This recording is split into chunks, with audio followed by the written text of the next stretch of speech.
आता आपण आहोत मुंबईतील गडकरी चौक या ठिकाणी आणि अर्थातच शिवसेना भवन चौक या ठिकाणी आपण आहोत आणि आपण माझ्या याच बाजूला बघू शकता शिवसेना भवन जे आहे ते आपल्याला दिसत आहे, जे वंदनीय बाळासाहेब ठाकरे त्यांच्या ते या ठिकाणी सुद्धा बसायचे आहेत आणि या ठिकाणावरनं जे आहे एक संदेश देण्यात येत होता ते हे शिवसेना भवन। आणि याच चौकाच्या दुसऱ्या बाजूला आपण बघू शकतो की मोठ्या प्रमाणात काँग्रेसचे देखील कार्यकर्ते या ठिकाणी उपस्थित होत आहेत, कारण की इथून काही अंतरावरच जे आहे छत्रपती शिवाजी महाराज उद्यान म्हणजे ज्याला शिवाजी पार्क दादर बोलतात ते सुद्धा याच ठिकाणी आपल्याला पाहायला मिळत आहे। ही गर्दी यासाठी इथे आहे कारण की टप्प्याटप्प्याने जे आहेत लोक जे आहेत पोलिसांकडनं आज सोडण्यात येत आहे, कारण की एकदम समजा गर्दी एकवटली त्या बाजूला तर कुठेतरी कायदा सुव्यवस्थेचा प्रश्न निर्माण होऊ शकतो, चेंगराचेंगरी होऊ शकते।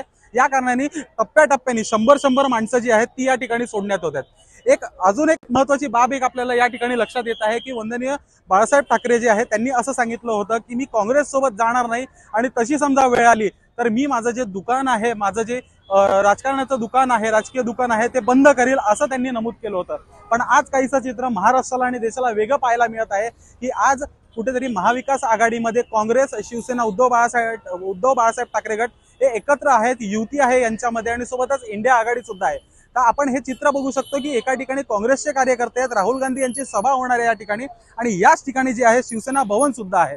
महाराष्ट्राला आणि देशाला हे एक आगळंवेगळं चित्र जे आहे दिसून येत आहे। सोबतच लोकसभा निवडणुका ज्या आहेत त्या समोर आलेल्या आहेत आणि याच लोकसभा निवडणुकीच्या अनुषंगाने हा एक मोठी प्रचार सभा जी आहे या ठिकाणी भरताना आपल्याला पाहायला दिसत आहे।